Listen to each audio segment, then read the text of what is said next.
Baik, bismillahirrahmanirrahim. Assalamualaikum warahmatullahi wabarakatuh. Alhamdulillah wassalatu wassalamu ala Rasulillah wa ala alihi wa sahbihi wa mawala amma ba'du. Jamaah sekalian yang saya hormati, kita akan lanjutkan pada bahasan terkait bedah buku Muhammadiyah Ahlussunnah wal Jamaah. Sejatinya buku ini secara tema agak lebih berat sebenarnya. Ada beberapa langkah yang perlu diketahui bahwa dalam buku ini ada beberapa bahasan terkait dengan ilmu usul fikih, sehingga seperti yang saya terangkan kemarin, macam-macam ijtihad dan sebagainya itu usul fikih semua itu.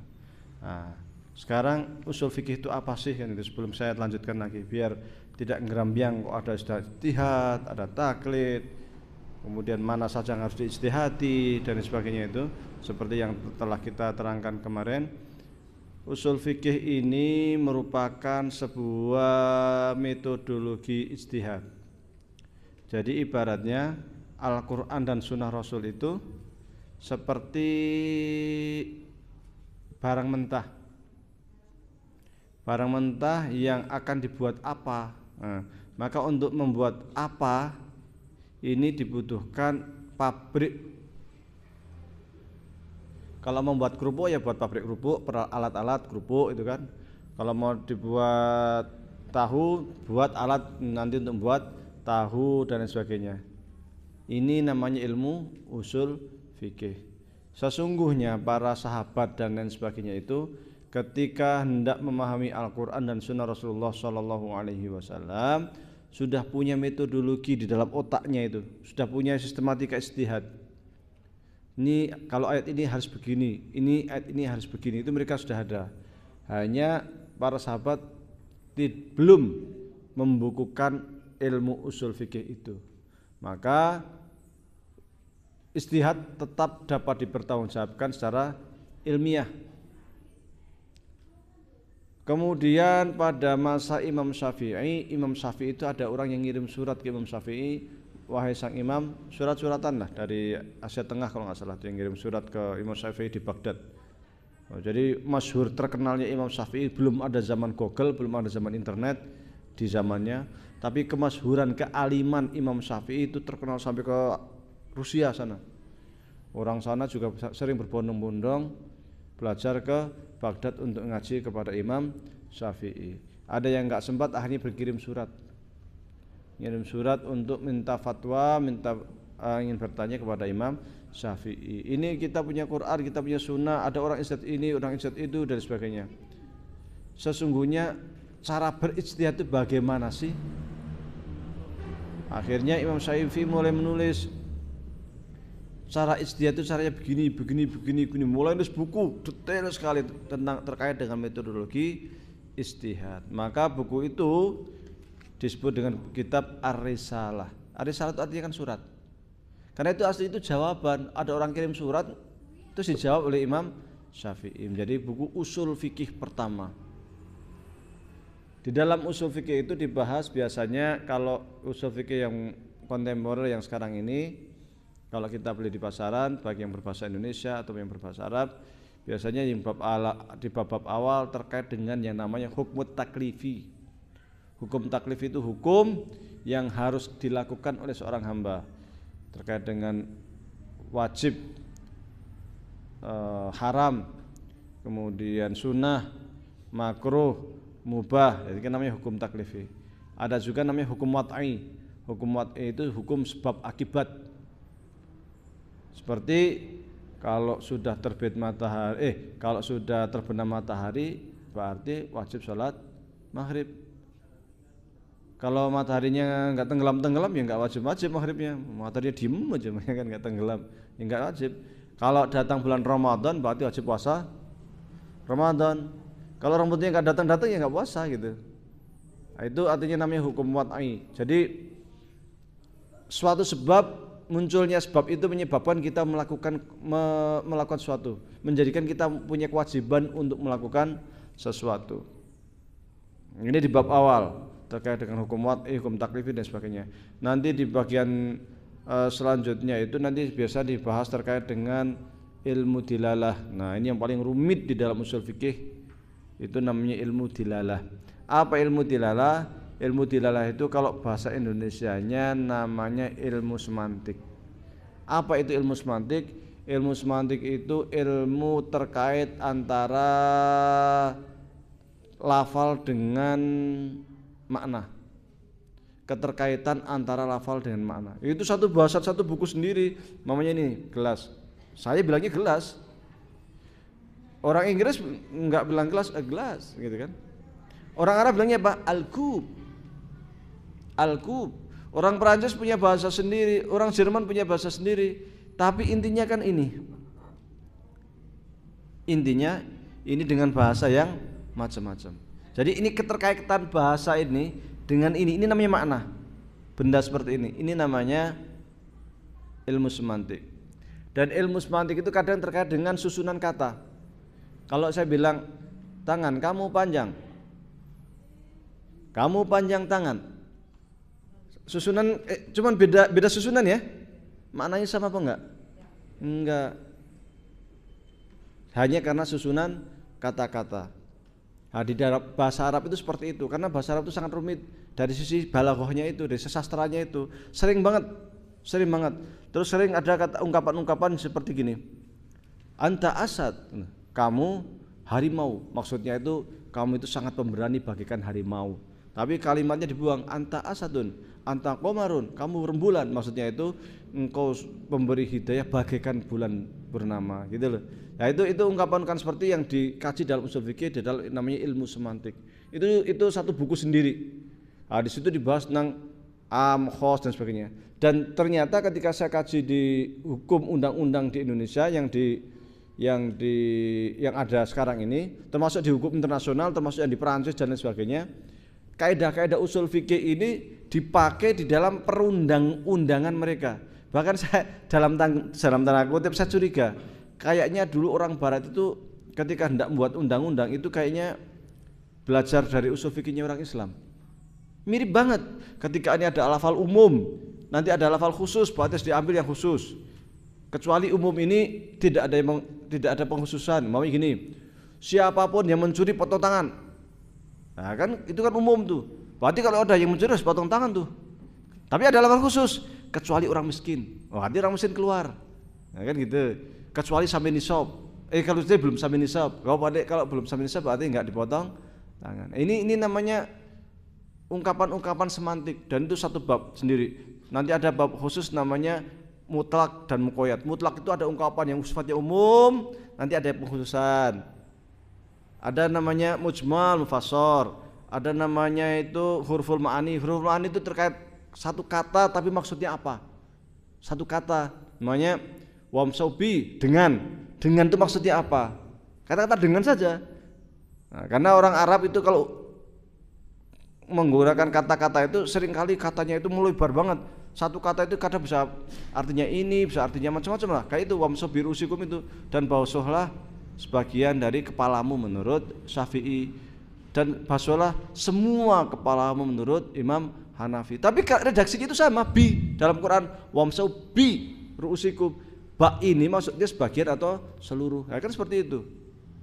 Nah, termasuk banyak sekali nanti ketika bersentuhan laki-laki perempuan membatalkan wudhu atau enggak, dalilnya sama. Tapi nanti pendapatnya macam-macam, karena nanti ayat ini akan mengatakan ini, kayak Muhammadiyah kan mengatakan bersentuhan itu tidak membatalkan wudhu, karena yang dimaksud bersentuhan maksudnya adalah kumpul suami istri. Walam yamsasni basarun, itu dalil yang digunakan Siti Maryam ketika diberitahu oleh Allah melalui malaikat engkau hamil, maka Siti Maryam mengatakan kok bisa, belum pernah ada seorang pun bang yang menyentuh saya, bukan menyentuh gini, kalau menyentuh gini nggak hamil, maksudnya tidur bareng lah kan seperti itu. Nah ini kan bahasa Al-Quran seperti itu loh.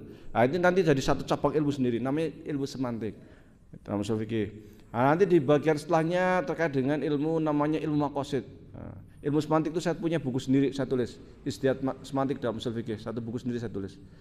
Yang kedua ilmu namanya ilmu maqasid, ini saya tulis juga 3 jilid saya nulis. Itu terkait dengan apa? terkait dengan konteks. Karena ijtihad itu secara semantik oke, konteks belum tentu oke. Maksudnya gini, hurimat alaikum al-maitatu wad-damu walahmul khinzir. Kata hurimat itu sangat jelas, hurimat diharamkan.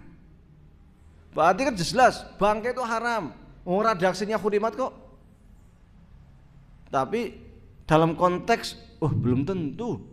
Ketika orang jalan-jalan di padang pasir, nggak ada makanan, kehabisan bekal, karena dia musafir, kehabisan bekal, kan adanya bangkai, dia wajib makan bangkai. Terus kata hurimat gimana? Konteksnya lain. Famaturroh bagin wal adin fal itsma alaih. Kalau kondisi kepepet ya silahkan, tapi secukupnya, jangan bungkus muntol walaupun buat besok ya, seperti itu kan. Memang kesempatan karena ada daging babi, jadi boleh makan daging. Di kelaparan ada babi lewat kan, bunuh, masak boleh karena kepepet kayak gitu. Ya itu, tapi biqadriha dalam usul fikih, secukupnya, jangan mentang-mentang kepepet bungkus buat besok ya kan.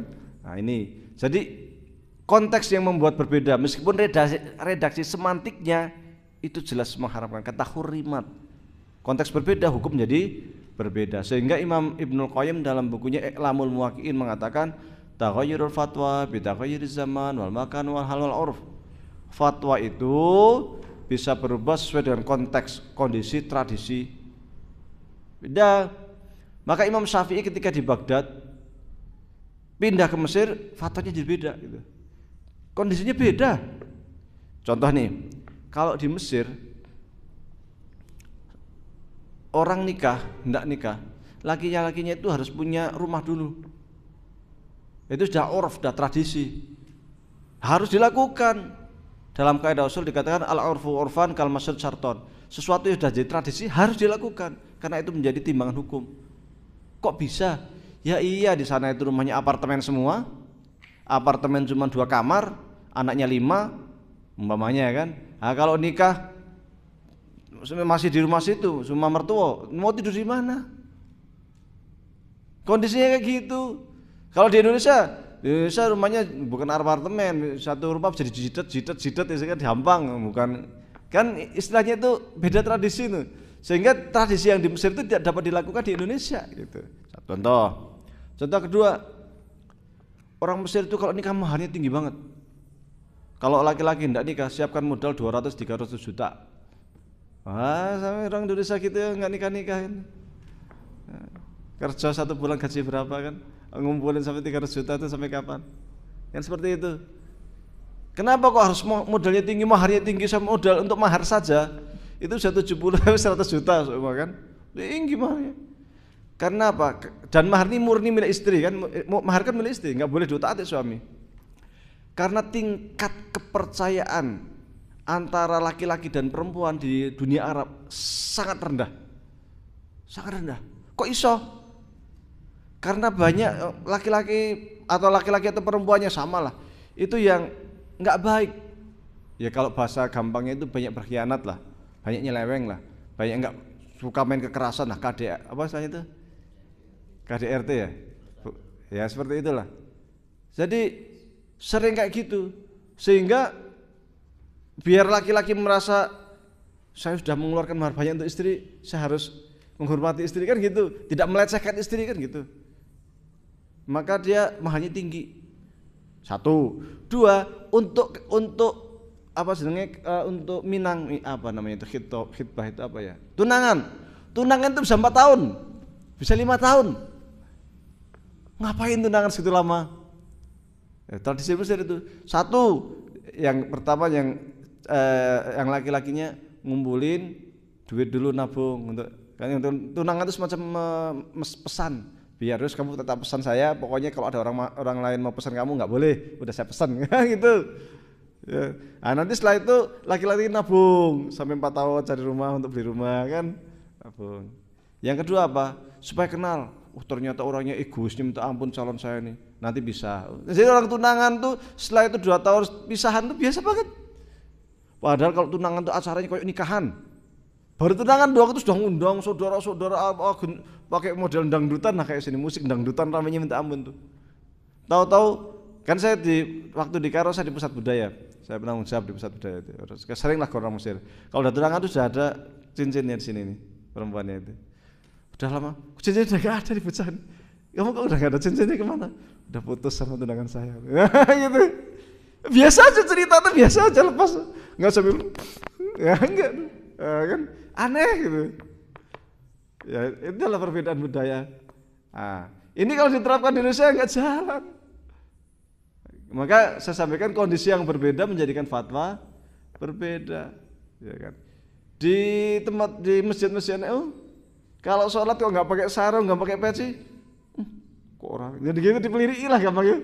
Sombayang celana panjang piye, pas gundulan pakai kaos itu kan. Jadi kayak nggak sopan itu loh. Ya sebenarnya nggak apa-apa, nggak ada rukun sholat pakai sarung, pakai peci nggak ada. Tapi kan piye gitu loh. Sembayang koyo arep ngalas gitu kan. Padahal nggak apa-apa, tapi itu tradisi ya kan gitu. Kita kan melebur ke tradisi gitu. Kalau di Mesir orang sholat mau pakai kaos ininya masih kotor tanah. Oh, padahal sana ada masjid, sholat di samping jalan, ada adzan dah, ada wudhu langsung samping jalan, biasa saja. Kalau dulu saya mau sholat, Pak mau sholat yang penting ya, cari mau sholat. Padahal sholat di situ juga bisa, air juga di situ ngalir bisa, tinggal wudhu sholat pun bisa. Tapi putar cari mau sholat. Karena sholat ini orang yang musola utawa di masjid kayak gimana gitu, ya kan, ya kan gitu. Kalau di orang Arab, terus sholat aja. Tapi kalau waktu adzan di taman itu orang jalan-jalan di taman itu pada sholat di taman banyak banget. Padahal ya kadang ada musola, tapi musolanya agak jauh di sana, ya udah sembarang tempat aja gitu. Aja kita jamaah makmuman di musola ini si taman di apa namanya rumput itu biasa saja gitu. Nah, kalau di Indonesia ribut nyari musola. Kalau nggak di musola itu gimana gitu kan, aneh gitu. Nah, itulah. Ini tradisi. Maka di dalam usul fikih itu juga tradisi ini menempati posisi yang sangat tinggi. Jangan dianggap tradisi itu wah itu bertentangan dengan hukum syariat. Bukan. Tradisi bukan bertentangan. Tradisi itu ada dua. Satu, tradisi yang tidak sesuai dengan hukum syariat ini memang jelas haram. Tradisi sajenan, ya kan? Sajenan ini nggak boleh. Saat tradisi nyadran nyembelih wedhus kepalanya dipendem, ya kan? Nggak boleh, syirik gitu. Karena kita sudah memuja selain Allah. Nggak boleh. Tapi ada tradisi yang boleh diakomodir, bahkan itu menjadi hukum positif.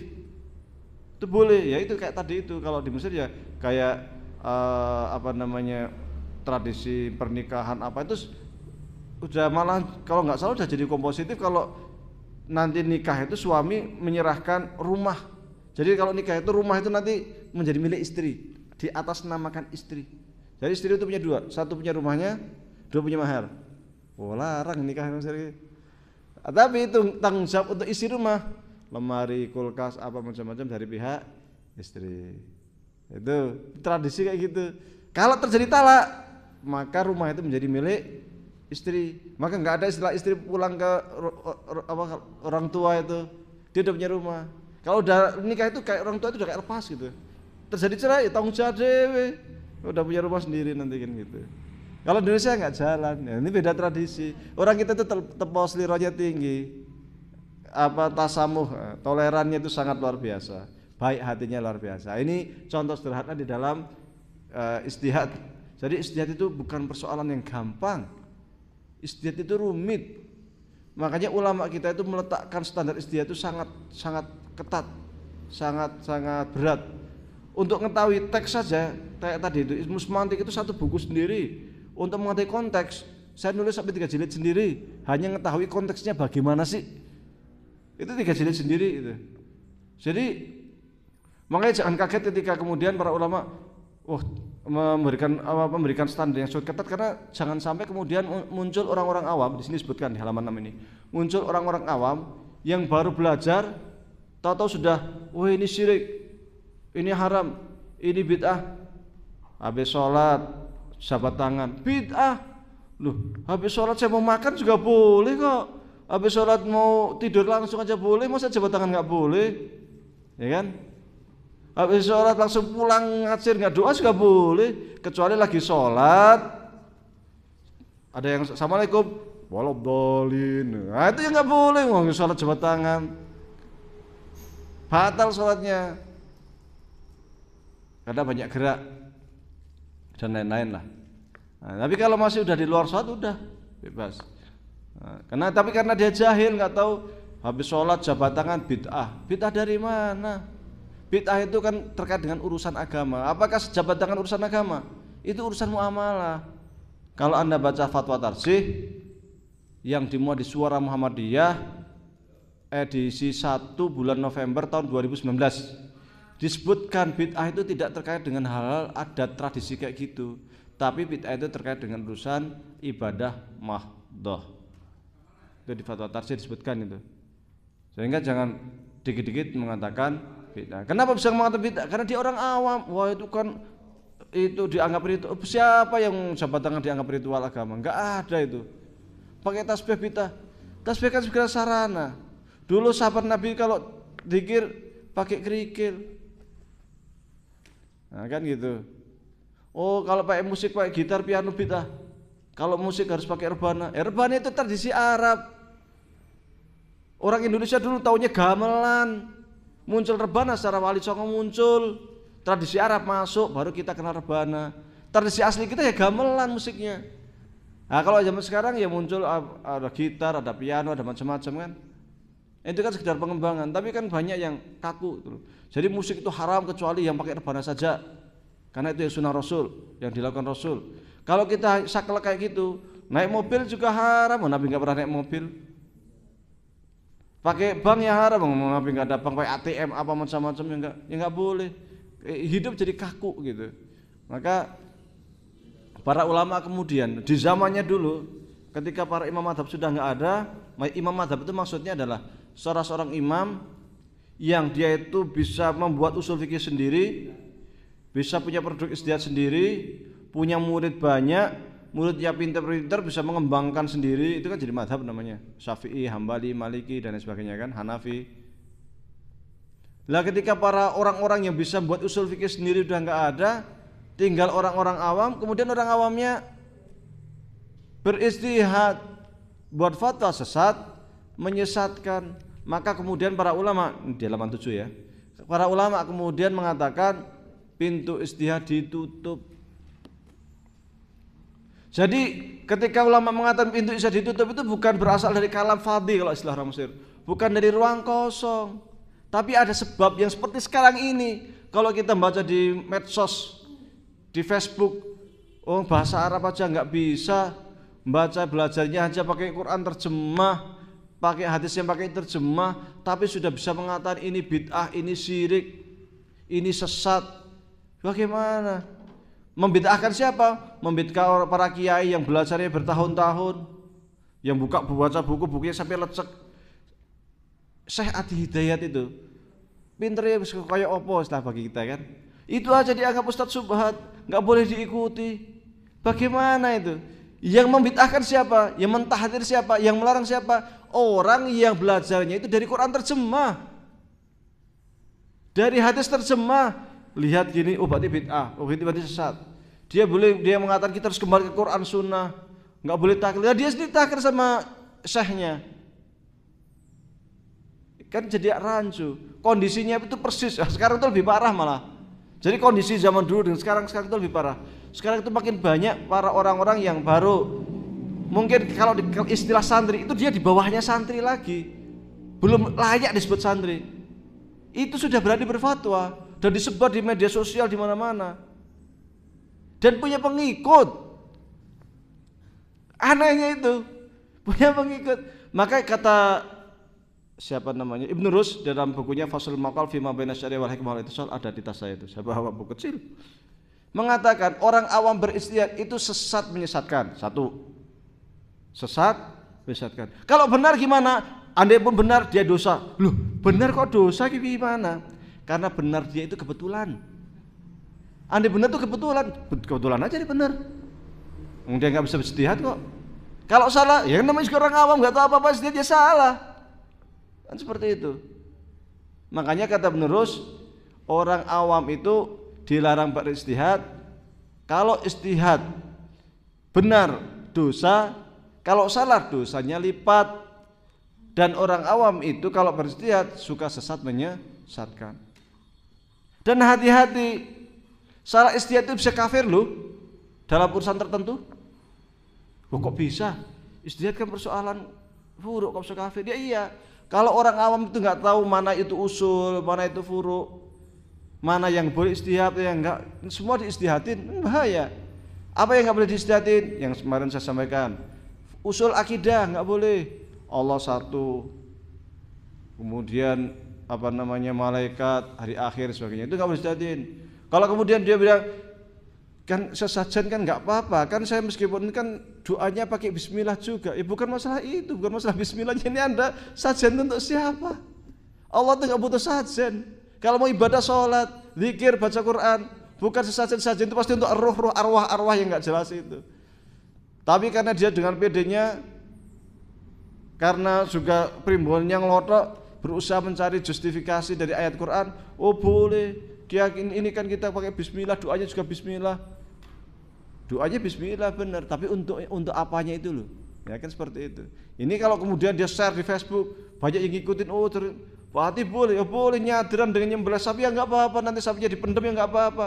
Kan itu kan cuman tradisi saja. Dengan alasan tradisi. Enggak sesederhana itu tradisi. Tradisi juga ada aturannya, mana yang boleh, mana yang nggak boleh itu jelas. Makanya saya kalau bagi saya, kalau sudah urusan sesajen itu udah nggak ada kompromi. Mau mengatasnamakan tradisi lah, apalah macam-macam. Kalau udah sajen nggak, itu saja. Karena itu Buddha, Hindu, animisme, dinamisme. Kita nyembah sama Allah saja itu udah simbol yang kemana? Ke Sang Hyang Widiwasa, ke dewa-dewa, ke siapa? Nggak layak lah. Maka kalau udah sajen, enggak. Makanya kalau ada kirap apa, kita lihat kirap nanti ada sajen nggak? Ada, ngelarung, dilarung saja. Oh jangan hadir, kan gitu. Wah saya ketua RT loh, gimana dong? Saya sebagai camat masa nggak hadir? Anda hadir, nanti pas mau menjelang sesajen silahkan izin pergi.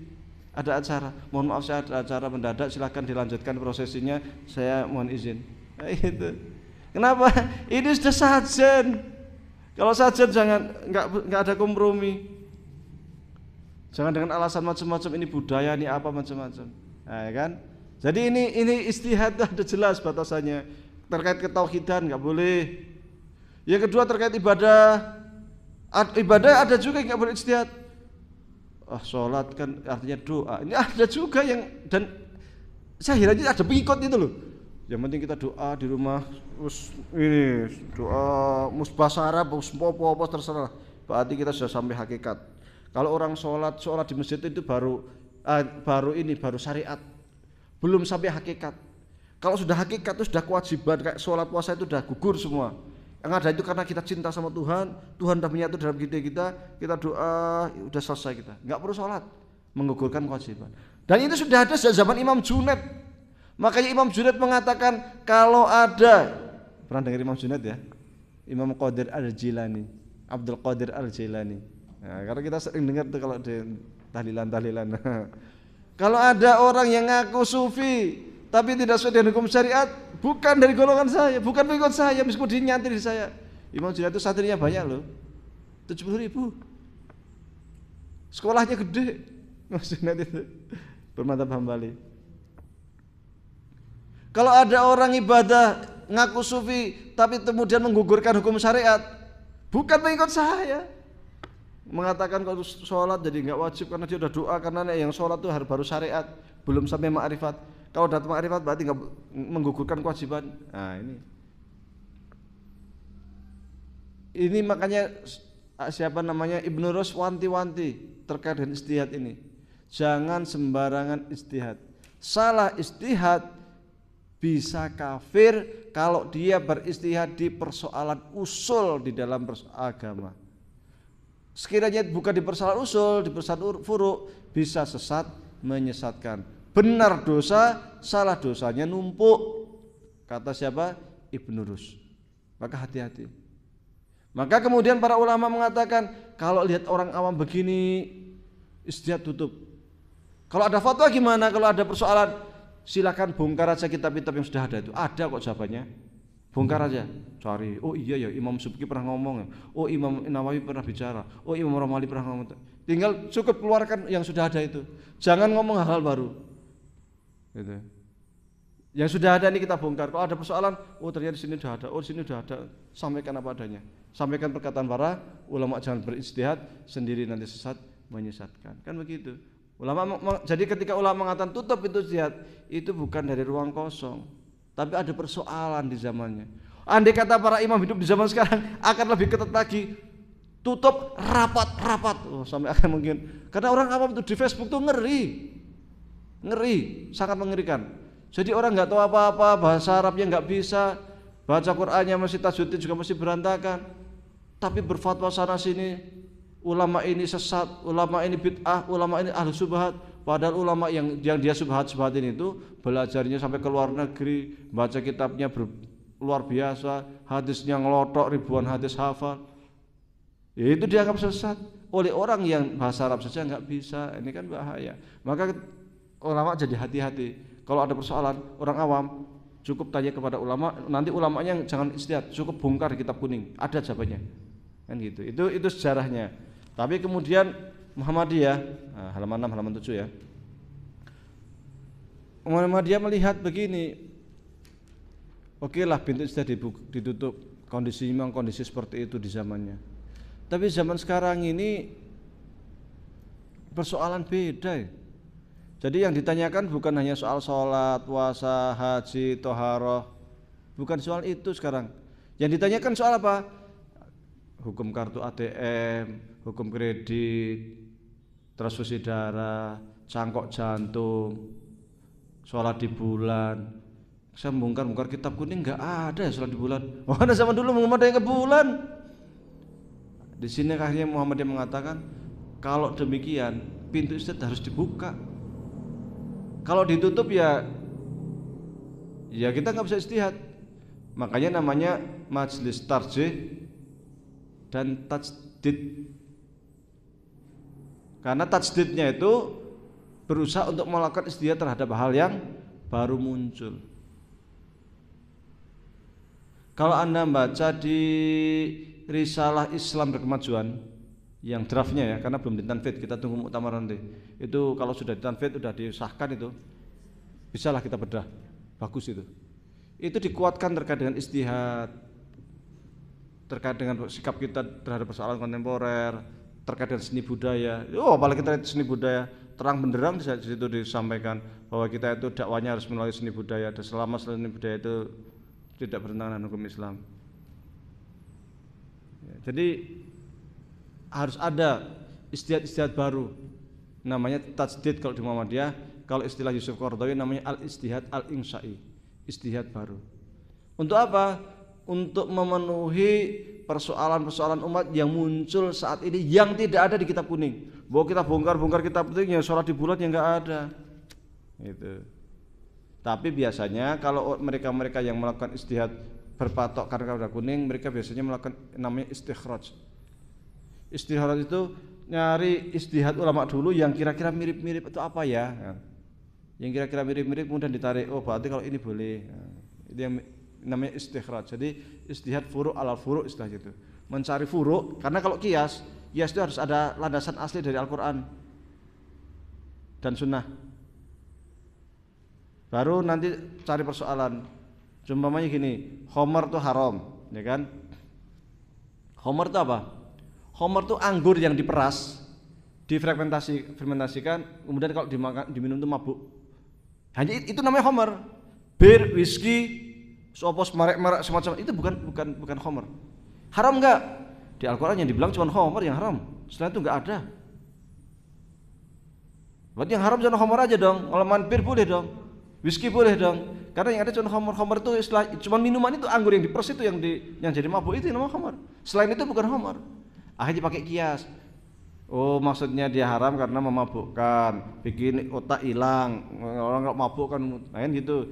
Whisky lain-lain, itu bikin mabuk. Berarti haram. Berarti akhirnya kan ulama mengatakan ada whisky, ada opos, merek sing sakit. Baru sekarang muncul persoalan kontemporer yang kayak ekstasi, ya kan? Dikiaskannya ke whisky bukan ke khamar. Umpamanya itu namanya kias furu' alal furu'.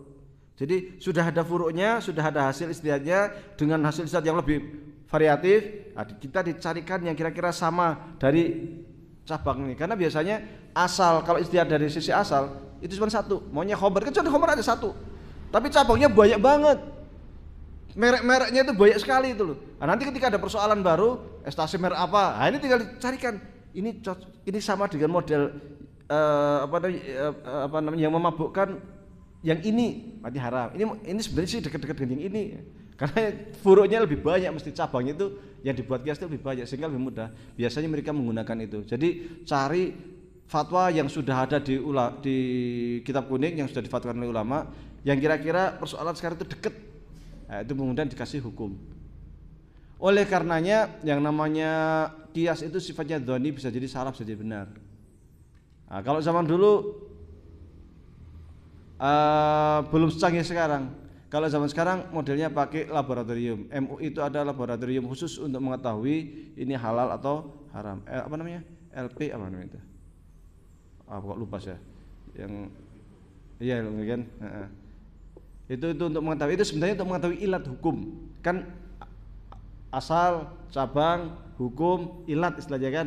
Asalnya itu khamar, cabangnya whisky, hukumnya haram, ilatnya memabukkan kan gitu. Nah, untuk tahu memabukkan itu dari mana? Ya harus diteliti kan. Zaman dulu penelitiannya masih ya harus empirik, harus penelitian lapangan. Sekarang lebih canggih, ada laboratorium khusus. Jadi sejak awal itu Islam itu memang memerintahkan kita untuk maju. Zaman dulu itu ya penelitian lapangan juga, ya ada laboratorium juga, tapi tidak secanggih sekarang. Sekarang lebih canggih lah, akan seperti itu. Nah, ini butuh ijtihad yang baru. Maka kemudian dia mengatakan kalau demikian ijtihad harus dibuka untuk mengetahui persoalan-persoalan kontemporer. Kalau andai kata ijtihad itu ditutup, maka banyak persoalan kontemporer yang terabaikan. Minimal kita cari solusinya itu kan kerepotan. Mencari hukumnya itu akan kerepotan karena belum ada di kitab kuning. Tapi dengan kita melakukan membuka pintu ijtihad yang sudah ditutup oleh para ulama itu, kita buka lebar-lebar, maka persoalan-persoalan kontemporer yang sangat banyak itu menjadi bisa diakomodasi, menjadi ada solusinya. Baik. Setelah ini kita tanya jawab, sekiranya ada yang hendak bertanya, kurang lebihnya mohon maaf. Assalamualaikum warahmatullahi wabarakatuh. Silakan jika ada yang bertanya, jika tidak kita tutup. Sekarang kan banyak orang pakai salamnya assalamualaikum, terus nama budaya, salam kebajikan, terus gitu. Iya, saya termasuk yang tidak setuju itu. Itu salam itu mengandung doa. Tapi saya juga pusing juga, pimpinan kita juga seperti itu.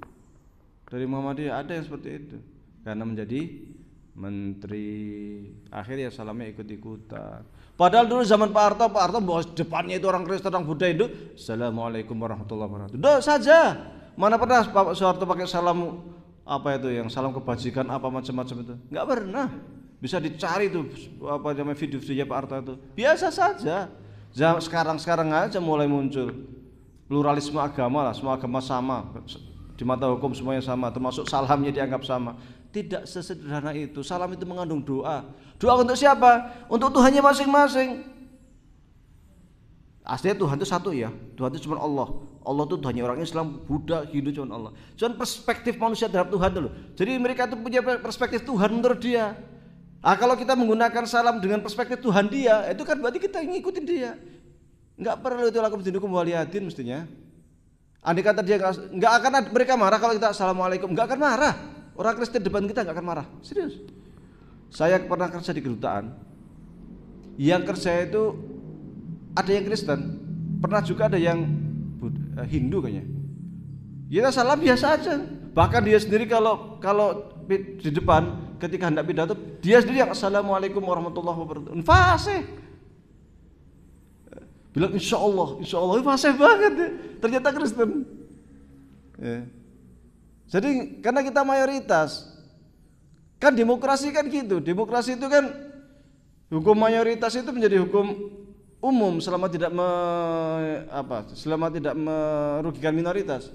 Kecuali kita tidak menggunakan assalamualaikum. Kalau kita nggak menggunakan salam mereka, membuat mudarat istilahnya itu, membuat ganjang-ganjing dunia istilahnya, perang saudara. Ya.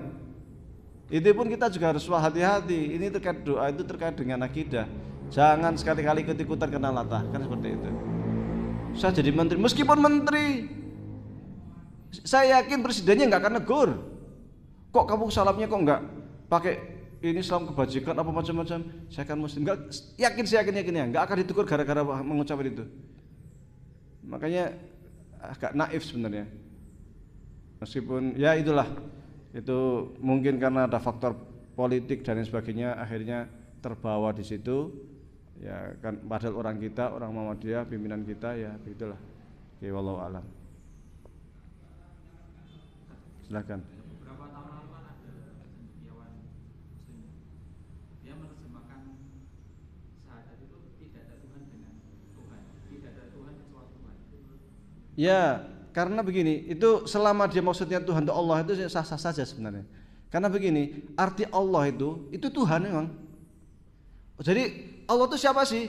Allah itu ya alhamdulillahirabbil alamin itu, si penguasa jagat raya apa macam-macam itu ya, kalau orang Arab bilangnya Allah. Gitu. Cuman ini ada khilaf ya kalau di tafsir An-Nasfi. Di tafsir An-Nasfi. Nanti saya coba ini kan. Jadi itu yang namanya ilah, Tuhan. Makanya kalau saat itu mengatakan tidak ada Tuhan, dia kecil, selain Tuhan, dia gede gitu. Tuhan yang makrifat gitu, maksudnya gitu. Di Arab, orang Yahudi, orang Kristen bilangnya Allah. Orangnya Robbi. Rabbana atina fid dunya. Bilang Allah. Orang Majusi, orang apapun bilangnya ya Allah gitu, orang Arab. Karena Allah itu percaya Tuhan itu kan gitu. Tapi kalau di dalam kitab An-Nasfi dikatakan bahwasanya Allah itu isim alam. Isim alam itu maksudnya ya memang dia Tuhan, tapi Tuhan yang definitif, yang ma'rifah, yang namanya itu ya Allah. Sehingga jangan diterjemahkan selain itu. Nah, itu. Tetapi intinya di ulama kita ada yang membolehkan. Jadi hati Tuhan, karena itu aslinya Tuhan. Allah itu kan, Allah itu artinya ilahun. Ilahun itu apa? Tuhan. Ilahun. Kemudian ditambah al. Jadi al ilahu. Akhirnya karena di lidah susah, kemudian dibatalkan, digabungkan jadi Allahu. Jadi Allah itu merupakan ilahun yang terkena al ma'rifah. Jadi bukan isim alam menurut sebagian ulama. Ilahun, Tuhan yang ma'rifah, yang definitif. Tuhan yang definitif itu yang bagaimana? Tuhan yang definitif yang qul huwallahu ahad, Allahus samad, lam yalid wa lam yulad wa lam yakul lahu kufuwan ahad. Yang alhamdulillahirabbil alamin, arrahmanir rahim, maliki yaumiddin. Itu Tuhan yang definitif. Yang ilahun jadi tambah al tadi itu Allahu. Ya, bisa dipahami ya? Jadi selama Allah itu diterjemahkan Tuhan, tapi maksud kita itu ya Allah yang definitif, yang qul huwallahu ahad itu, yang alhamdulillahirabbil alamin itu, ya silahkan saja itu. Tapi jangan kemudian ketika sholat alhamdulillah jadi Tuhan hirabbil alamin, yang nggak bisa. Tetap alhamdulillah, bismillah, wallahu a'lam. Oke, cukup ya. Kurang lebihnya mohon maaf. Kita lanjutkan pada selapan yang akan datang, mudah-mudahan memberikan manfaat untuk kita semua. Kurang lebihnya mohon maaf. Assalamualaikum warahmatullahi wabarakatuh.